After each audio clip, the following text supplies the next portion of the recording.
साहित्यिक पत्रिका परिमल में आप सबका अभिनंदन। आज आपकी नज़र कर रहे हैं एक परिचर्चा जिसका विषय है तकनीक के युग में साहित्य के समक्ष चुनौतियाँ। प्रतिभागी हैं डॉक्टर बलविंदर सिंह, डॉक्टर अजय शर्मा एवं डॉक्टर तरसेम गुजराल। सबसे पहले सभी श्रोताओं को मेरा नमस्कार। आज हम स्टूडियो में एकत्रित हुए हैं तकनीक के युग में साहित्य के समक्ष चुनौतियाँ। तो मैं सबसे पहले अपने श्रोताओं को ये बताना चाहूँगा कि हमारे स्टूडियो में जो मुख्य मेहमान हैं उनमें डॉक्टर बलविंदर जो डीएवी कॉलेज में प्रोफेसर हैं, और डॉक्टर तरसेम गुजराल शिरोमणि साहित्यकार हैं। और मैं बहुत ही अच्छा विषय लेकर आपके सामने आ रहा हूँ, तो अभी हम उसके लिए बातचीत करेंगे। तरसेम जी, मैं सबसे पहले तो आप ही से शुरू करना चाहता हूँ कि इस तकनीकी युग में, जिस युग में हम लोग जी रहे हैं, उसमें क्या क्या चुनौतियाँ हैं साहित्य को, कैसे हैं वो चुनौतियाँ, किस तरह से आप देखते हैं उन चुनौतियों को? पहले तो अजय जी मैं ये बता दूं कि तकनीक ने बहुत बड़ा बदलाव हमारे जीवन में लाया है।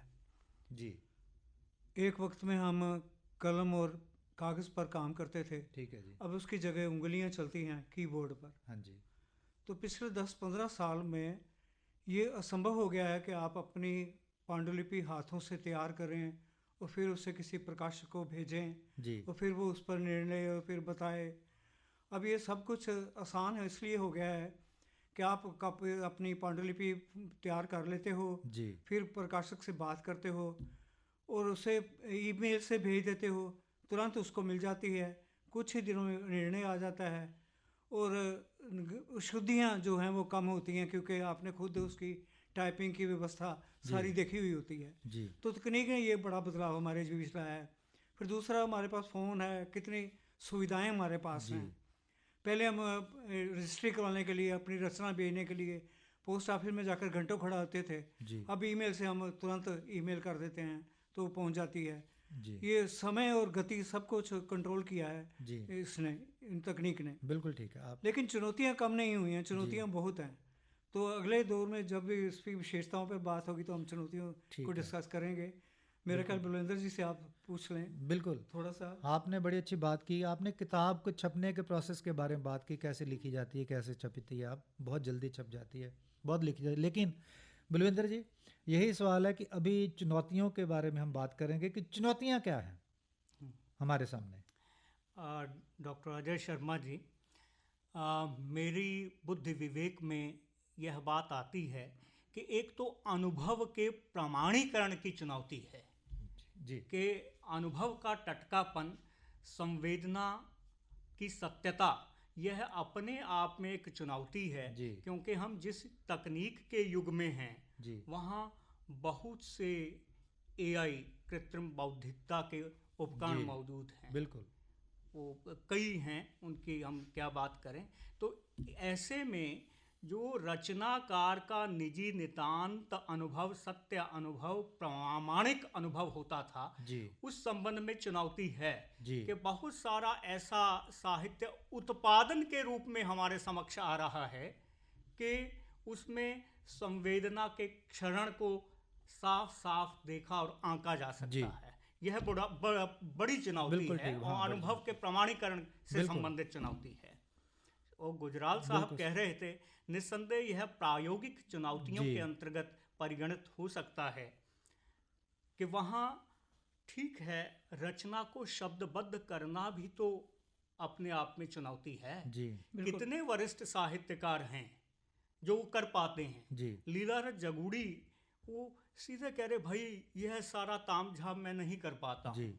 साहित्यकार वरिष्ठ है लेकिन तकनीक उसे चुनौती दे रही है जी। और वह उस अपने आप को असमर्थ समझ रहा है। तो यह अपने आप में बड़ी चुनौती है। फिर अधिकाधिक पाठकों तक पहुंचने का, यानी प्रसारित होने का, यह भी एक चुनौती का विषय है। अब ठीक है, हम तकनीक के युग में ऑडियो बुक के ज़माने में हैं जी। कि हम पंक्ति को, मंत्र को टैप करते हैं। गीता प्रेस गोरखपुर की पूरी पुस्तक श्लोक पढ़ती बिल्कुल। है, व्याख्या करती है। कितने साहित्यकार ऐसी पुस्तक छपवा सकते हैं? कितनी अकादमियाँ आज ऐसी पुस्तकें छापती हैं। तो यह भी अपने आप में चुनौती हैं। बाकी हम बात को आगे बढ़ाएंगे तो बहुत मैं अजय जी इनकी बात को थोड़ा विस्तार देना चाहूँगा। बिल्कुल दीजिए। राजी सेठ अब दिवंगत हो गई हैं जी। तो आप जानते हैं वो कितनी समर्थ कथाकार थी जी। उन्होंने एक बार मुझे फ़ोन पे कहा कि तरसेम ये जो नई प्रौद्योगिकी आ गई है, फेसबुक है, ये ईमेल है, ये सब, इसने हम बूढ़ों को साहित्य से बाहर कर दिया है। जी। तो एक पूरी की पूरी पीढ़ी, जैसे इन्होंने रजगुड़ी की बात की, मैं राजी सेठ के हवाले से कह रहा हूँ, एक पूरी पीढ़ी मतलब साइलेंट हो गई जी। इसकी प्रौद्योगिकी क्रूरता के हिसाब से साइलेंट हो गई। लेकिन ये गतिशीलता है, विकास है, और विकास इस दृष्टि में अंधा होता है, कोई पिछड़ गया तो पिछड़ गया, बिल्कुल, उसको छोड़ के आपको आगे बढ़ना है। जी। दूसरी बात जो मैं आपके सामने रख रहा हूँ वो रिपोर्ट है 1933 में प्रेमचंद की कहानी है ईदगाह। जी। ईदगाह में बच्चों के लिए खिलौने महत्वपूर्ण होते हैं। बिल्कुल। सब बच्चे खिलौने खरीद रहे हैं, तो तकनीकी विकास के रूप में वहाँ चिमटा है। जी। तो वो लड़का हामिद जो है वो अपनी दादी के लिए चिमटा खरीदता है। जी। अब चिमटा संवेदना से जुड़ा हुआ है जी। क्योंकि दादी के हाथों की उंगलियों जलती हैं, रोटी पकाने हुए हाथ जलते हैं, तो चिमटा उनको मदद करेगा। तो इसमें संवेदना और तकनीक दोनों एक साथ पैरेलल हो रहे हैं। जी। संवेदना के साथ दिक्कत नहीं कर रहा तकनीक जी। लेकिन अब तकनीक इतनी हावी हो गई, वो दिमाग में इतनी हावी है कि इससे हमारी सामाजिकता को ह्रास हुआ है। जी। हम सोशल मीडिया पे आके वो टिप तो कर लेते हैं, मैसेज दे दिया, मैसेज ले लिया, एक का जन्मदिन आया तो हमने 250 मैसेज पढ़ लिए, देख लिए, लेकिन जो हमदर्दी है वो हम जो कंधे से कंधे मिलाकर जो बात कर सकते थे, किसी के दुख के साथ शरीक हो सकते थे, वो गायब हो गई है। बिल्कुल, सामाजिकता का ह्रास हुआ है तकनीक में। जी। ये बड़ी महत्वपूर्ण बात है। जी। जी। ये संवेदना से जुड़ी हुई बात है। जी, आपने बिल्कुल सही कहा। सूचना और क्रांति के दौर में हम लोग तकनीक से जुड़ तो गए हैं, लेकिन तकनीकी खामियां भी हैं, हमारे सामने चुनौतियां भी हैं। सबसे बड़ी बात तो इन्होंने बलविंदर जी ने भी कही, प्रमाणिक अनुभव हमारे पास जो है ना, उनकी भी कहीं ना कहीं कमी आई है। मैंने एक रोबोट की कहानी किसी की पढ़ी, बहुत साल पहले पढ़ी थी। रोबोट सारे काम करता है, वो हर चीज़ कर रहा है, लेकिन वो आखिर में आकर वो जो जिसके पास रोबोट होता है वो कहती मैं हार गई हूँ, क्योंकि ये मेरे साथ संवेदना प्रकट नहीं कर सकता। हाँ। वो सब कुछ कर सकता है। हाँ। तकनीकी युग में सूचना क्रांति सब कुछ कर सकती है, लेकिन संवेदना कहीं ना कहीं हमारी मार रही है। हमारी संवेदना को प्रकट करने के लिए हमें अपने भाव चाहिए, हमारे अनुभव चाहिए, वो बिल्कुल निजी होते हैं और हर इंसान के, हर व्यक्ति के अनुभव अलग होते हैं। तो बलविंदर जी, आप कैसे देखते हैं इस चुनौती को कि इस युग में किताब छपवाना तो आसान हो गया है, लेकिन किताब लिखना और लिखकर अच्छी किताब लिखना ये बहुत मुश्किल हो गया। आप इसके बारे में क्या सोचते हैं? डॉक्टर अजय शर्मा जी, आपकी यह बात बड़ी सटीक है कि विशुद्ध साहित्य के समक्ष चुनौतियां मुँह बाए हैं तो हैं जी। बाजार आधारित लेखन हो रहा है जी। त्वरित आस्वादन के लिए कई प्लेटफॉर्म पर आप लेखन को देख सकते हैं। जी।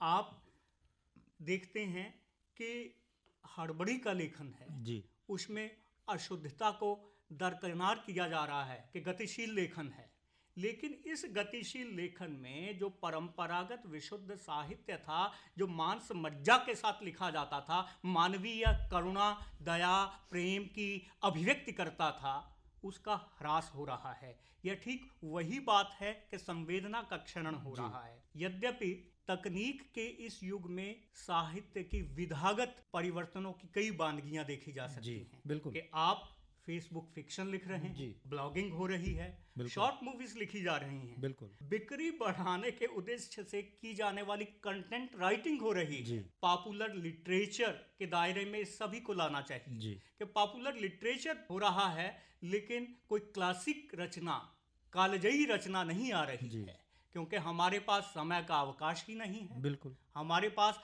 आस्वादन के लिए समय ही नहीं है।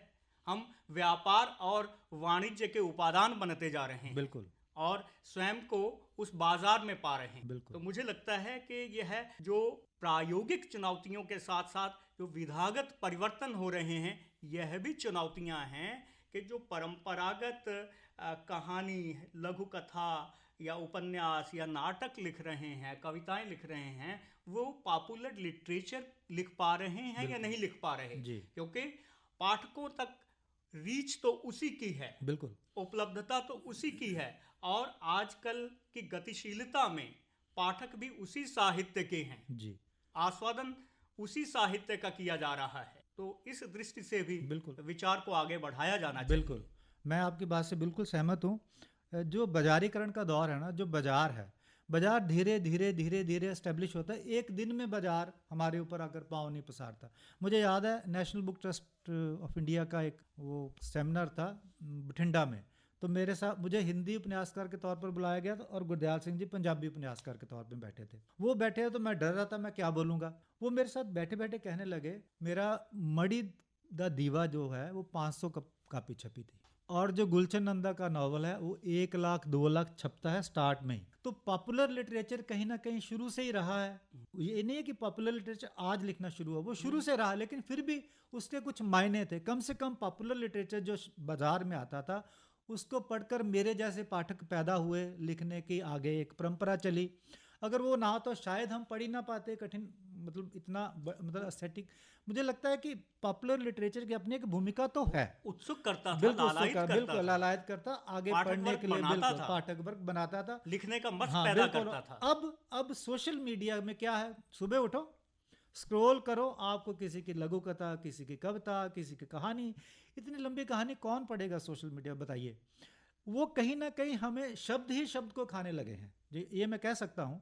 आप ये बताइए कि क्या ये सही है इस दौर में?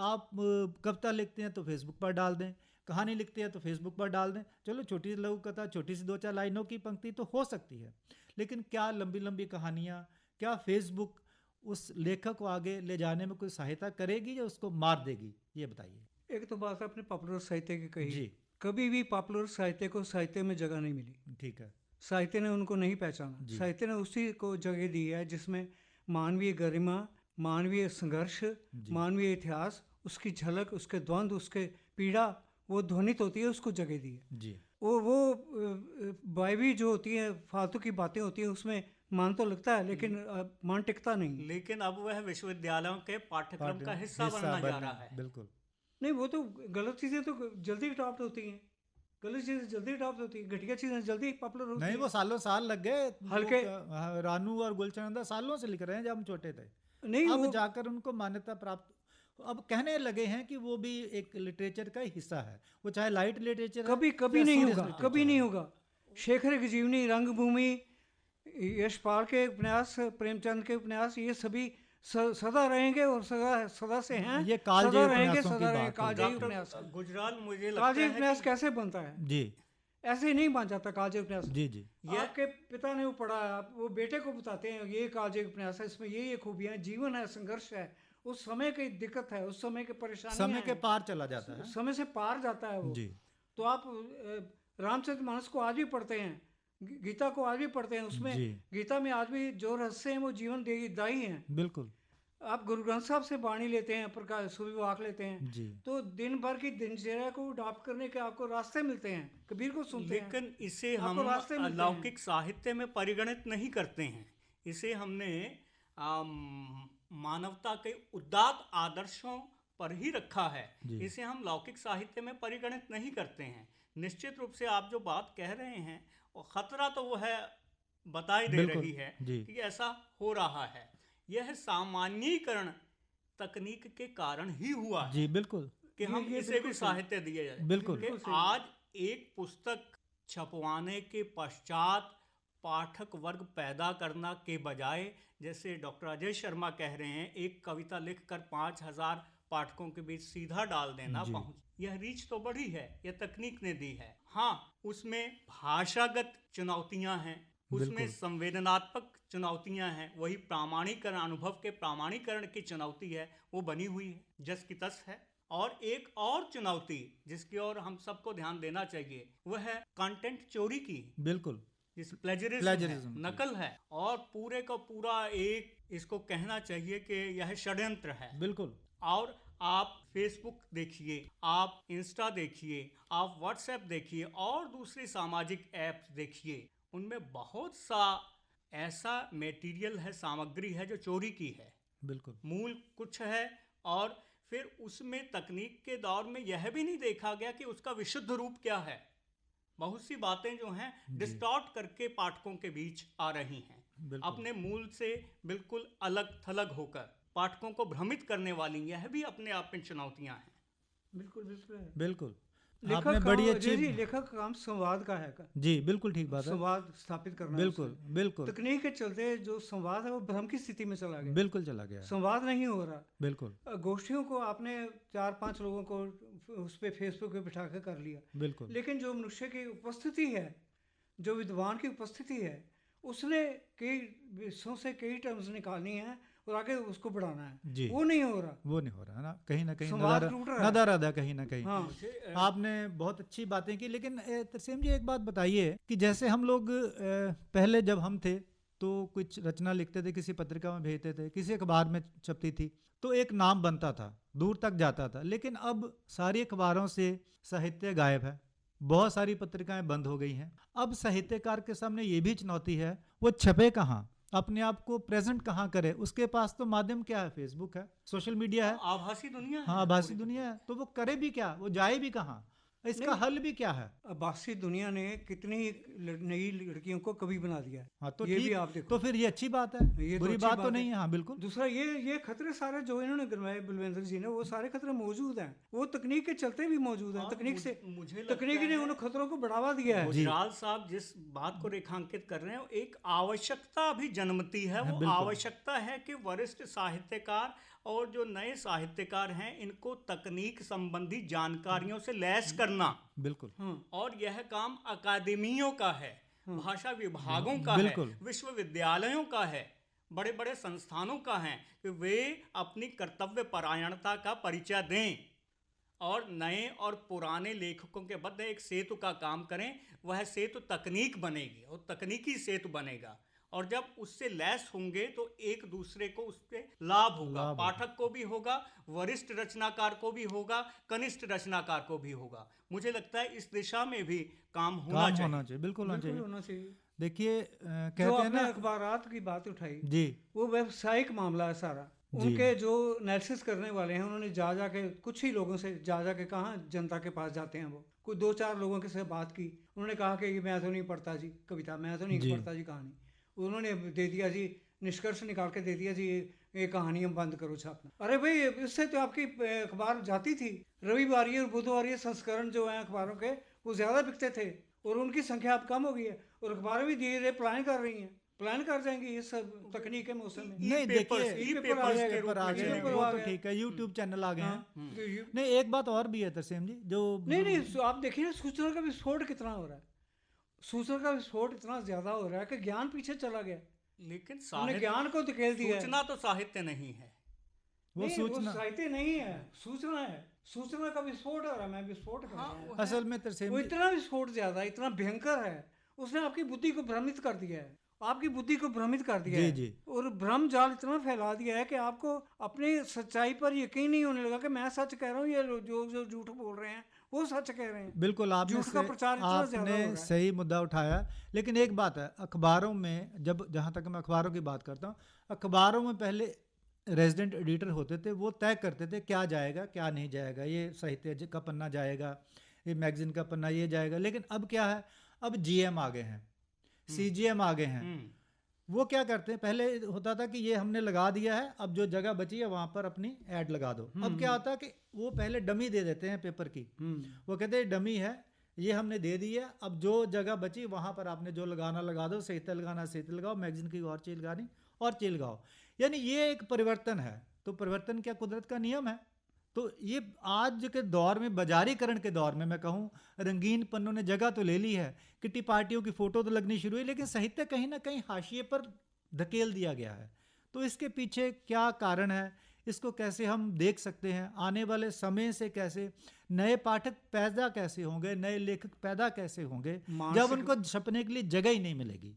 जो मानसिक मेदा है ना, वो फास्ट फूड की तरह अप्लाई नहीं की जा सकती जी। आपने तुरंत बनाया, तुरंत सप्लाई कर दिया, वो ये हो गया जी। बरसों लग जाते हैं एक उपन्यास में काम करते हैं। बिल्कुल। तभी जाके वो उपन्यास आकार में आता है और बिल्कुल। उसकी पठनीयता बनती है बिल्कुल। और गहराई बनती है। जी शेखर जी ने क्या एक दिन में लिखा गया था? जी जी दोन के किनारे एक दिन लिखा जी गया। जी शांति और युद्ध क्या कितने समय लगा बिल्कुल होगा? बिल्कुल और माँ कब तैयार हुआ होगा? हाँ, गोदान बिल्कुल। कितने बरस लगे होंगे लिखते बिल्कुल। हुए? लेकिन जिस त्वरा में हम जी रहे हैं उस त्वरा में यही तो एक चुनौती चुनौती है है। कि ये- हम पेशेवर लेखन को मतलब पेशेवर लेखन परंपरागत लेखन को लगातार चुनौती दे रहा है। ये तकनीक के कारण हो रहा है और इस पर बात बिल्कुल होनी चाहिए। होनी चाहिए। नहीं, इससे तो देखो लेखक तरसेम जी आजकल आप देखिए कि एक संगोष्ठी है, साहित्यिक संगोष्ठी है, उसमें ऑनलाइन मोड भी है, ऑफलाइन मोड भी है, हाइब्रिड मोड में रखा हुआ है। अब उसकी रीच तो बढ़ बिल्कुल रही बढ़ है, रही है। बिल्कुल हम इससे कैसे इनकार कर सकते हैं? एक नया पाठक वर्ग बन नहीं, रहा है। रीच बढ़ रही है। गुणवत्ता का क्या होगा? गुणवत्ता का क्या होगा? गुणवत्ता कम हो रही है कि नहीं हो रही? हाँ, यह चुनौती है। एक वरिष्ठ साहित्यकार का प्रेजेंस है, वो जी। उपस्थित है उस गोष्ठी में। नहीं, चुनौती ये भी है आपको। आप उस पीढ़ी के हैं, आपको गुणवत्ता वो लग रही है। जो नई पीढ़ी उसकी गुणवत्ता भी बदली है समय के साथ वो साथ। निकष भी वो बदले हाँ हैं, उसका साहित्य के उसकी- निकष भी बिल्कुल, बदले हाँ, हैं। नहीं, बदलेगी। निकष सत्यम शिव सुंदरम तो वही रहेगा। नहीं वो वही रहेगा, लेकिन उसके सत्यम पैरामीटर्स शिव सुंदरम बदलेंगे। नहीं बदलेगा कि उसके भैया मेरे जो पैरामीटर्स कुछ तो भी हो उसको जाए। देखने के वो जो बदलेंगे, पैरामीटर्स बदलेंगे, जरूर बदलेंगे आने वाले समय में, वो- समय के हिसाब से बदलेंगे। डॉक्टर साहब, कभी वो एक पंक्ति ऐसी थी कि लो अब मुस्कान भी प्यारे, इमोजी बन गई झूठी, जरा सा टैप करते ही वो खुद ही खिल गई खिल हो। गई, सही बात है ना? तो इस तरह की बातें हो रही हैं और यह अपने आप में चुनौतियां हैं। बिल्कुल चुनौतियां हैं। निश्चित रूप से डॉक्टर गुजराल जो कह रहे हैं कि वो मानवीय गरिमा है, वो जहाँ है वहाँ है। जो उदात्तता हमारा श्रेष्ठ साहित्य देता है वह देता ही है, उसे बिल्कुल। उसके पद से च्युत नहीं किया जा नहीं सकता। किया जा सकता। सच्चे लेखक को इस सब से निपटते हुए, चुनौतियों को सामना करते हुए स्वस्थ रचना देनी है, सत्यम शिवम सुंदरम का पालन करना है, इतिहास में जाना है, मनुष्य के संघर्ष को सामने लाना है। इसमें कोई इधर उधर नहीं हो सकता। उसके पात्र बदल सकते हैं, पात्रों की बातचीत बदल सकती है, भाषा का मोड़ बदल सकता है, लेकिन जो चीज़ें बीच में हैं, जो उसकी आत्मा है, वो वही रहेगी। वो सत्यता की ओर ले जाएगी, वो प्रेरित करेगी जीवन जीने के लिए, मृत्यु का अवगामन नहीं करेगी, वो निराशा में नहीं धकेलेगी और साथ में नहीं धकेलेगी। लेकिन ये जो जितना ज़्यादा हम उसमें जा रहे हैं, हम तो सोचते हैं 2 मिनट में लिए क्या हो जाएगा, मैं 2 मिनट फेसबुक देख लेता हूँ, वो 2 मिनट के 20 मिनट हो जाते हैं। 20 मिनट आपके जीवन से गए, आपके जो पहले की तन्मयता बनी हुई थी वो डिस्टर्ब हो गई। बिल्कुल। उसको रीगेन करने के लिए आपको और समय चाहिए। बिल्कुल। आप रीगेन करते हो, नहीं कर पाते हो, ये अलग समस्या है। देखिए तरसेम जी, बात ये है कि साहित्य कोई भी हो, विधा कोई भी हो, उसमें मानिए हम कहानी उपन्यास कुछ भी लिखते हैं, उसमें कथा रस तो होना ही चाहिए ना। कहानी में कथा रस होना चाहिए, कविता में कविता होनी चाहिए। चलो कविता में कविता, और उपन्यास में भी कथा रस चाहिए। बिल्कुल। अब कथा रस लेना तो उसके लिए फिर जॉयनेस नहीं है, तो फिर वो जितना मर्जी आप विद्वता झाड़ ले, जितना मर्जी बड़ा लिख लें, अगर कथा रस नहीं तो पाठक नहीं पढ़ेगा। 2-4 पन्ने 10 पन्ने पढ़ेगा, रख देगा वो। कथा रस तो बेसिक है। हाँ, कथा रस होना चाहिए ना। फिर अगर आपका उपन्यास आपके पाठक को बांधता ही नहीं है, हाँ, तो फिर कथा रस होना। जाएगा? तो बहुत सारे उपन्यास हैं इनमें कथा रस नहीं है, लेकिन बड़े उपन्यास हैं, वो कालजयी उपन्यास हैं बहुत सारे। लेकिन गुलशन नंदा के उपन्यास में कथा रस भरपूर है, रानू के उपन्यास में कथा रस भरपूर है। फिर वो कालजयी उपन्यास क्यों नहीं है? उनमें जीवन नहीं है, उनमें जीवन नहीं है, स्थायित्व नहीं है, उनमें मूल्य नहीं है, उनमें सामाजिकता की गहराई नहीं है, थोथड़ापन है। हम मिले, हमने बातचीत की, कॉफ़ी पी, ये हुआ वो हुआ, उसकी शादी उसके साथ हो गई, ये हो गया, विच्छेद हो गया, वकील आ गया, तलाक हो गया, ये सब है, घटनाएं हैं। मुझे याद आ रहा है, गहराई नहीं है। खिलौना फिल्म बनी थी, वो उपन्यास भी था गुलशन नंदा का शायद, है ना? तो फिल्में भी बनी। खैर ये एक अलग मुद्दा, लेकिन फिर भी हमारे सामने जो चैलेंजेस हैं, सोशल मीडिया की बात करें, अब ये देखिए जो हमारी अगली पीढ़ी है, हमसे भी अगली पीढ़ी, उनको कंपोजिंग करनी नहीं आती, वो लिखना नहीं आता, वो कैसे अपनी चुनौतियां हैं और हमें इन्हें स्वीकार करना चाहिए। एक समय था भारत में ज्ञान की वाचिक परंपरा रही है। वेद वाचिक परंपरा में थे, श्रुति परंपरा में, और हमारे यहाँ 6 प्रातिशाख्य होते थे। जब भी हमें लगता था कि मिलावट हो रही है, 6 ढंगों से उनका पाठ होता था, मिलावट सामने आ जाती थी। आज अब तकनीक का उपयोग करते हुए कई प्लेटफॉर्म पर जाते हैं और उस रचना की जेन्युइननेस, उसकी असलियत वास्तविकता देखनी है, तो आपको वो चुटकी बजाते ही, टैप करते ही सामने आ जाती हैं चीज़ें। आप अपनी बुद्धि विवेक का प्रयोग करते हुए यह निष्कर्ष निकाल सकते हैं इसका सही रूप क्या है। यह तो तकनीक ने हमें दिया है, लेकिन तकनीक ने हमारी स्मृति का लोभ भी किया है। लेकिन तकनीक ने हमारी स्मृति का लोभ भी किया है, हमारी स्मृति जी, का लोभ किया है बिल्कुल तकनीक किया ने। है। इस प्रकार अब से तो पहले हमें कितने फोन नंबर जुबानी याद रहते थे, बिल्कुल अब जरूरत ही नहीं पड़ती, तो हमारी मेधा उसमें काम ही नहीं करती। बिल्कुल तो अब स्मृति लोप हो जाएगा, हम इतिहास को स्मरण नहीं करेंगे। तकनीक ने हमें अन्य दिशाओं में गतिशील भी बनाया है। हम जितना करते थे आज उतने ही समय में कितना अधिक काम करते ज़्यादा हैं, होता है काम, सही कितने बात है। अधिक हमारे पास जानकारियां हैं, हमारे यहाँ जो भी कृतियां हैं, बिल्कुल। रचनाकार हैं, उनके नाम हैं, इत्यादि इत्यादि। हमारे पास एक व्यापक जगत आ जाता है, साहित्य जगत सामने आ जाता है। वो तकनीक की देन भाई है, साहब, वह इससे हम सूचना इनकार जगत नहीं है, कर सकते हैं। वह सूचना जगत है। मैं फिर कह रहा अरे हूँ, मैं यह कह रहा हूँ, साहित्य ही है, आपका कालजयी साहित्य सारा उपलब्ध है आपके सामने। आप कहाँ कहाँ बिल्कुल। पुस्तकालयों में भटकते फिरेंगे, यह तकनीक ने संभव बनाया है। देखिए, नहीं, वैसे नहीं, आपकी बात बिल्कुल ठीक है। मैं आपकी बात से बिल्कुल बलविंदर जी सहमत हूँ कि हम मोबाइल की एक क्लिक पर हमें सब कुछ मिल जाता है। चलिए, आपने बहुत अच्छी अच्छी बातें की, आप हमारे स्टूडियो में आए, हमारे श्रोताओं को बहुत सारा ज्ञान भी दिया। मैं आप दोनों का बहुत बहुत धन्यवाद करता हूँ। सभी को आपका हार्दिक अभिनंदन, बहुत बहुत धन्यवाद। तकनीक के युग में साहित्य के समक्ष चुनौतियाँ। अभी आप सुन रहे थे इस विषय पर एक परिचर्चा। प्रतिभागी थे डॉक्टर बलविंदर सिंह, डॉक्टर अजय शर्मा एवं डॉक्टर तरसेम गुजराल। इसी के साथ साहित्यिक पत्रिका का ये अंक अब संपन्न होता है। पेशकश सोहन कुमार।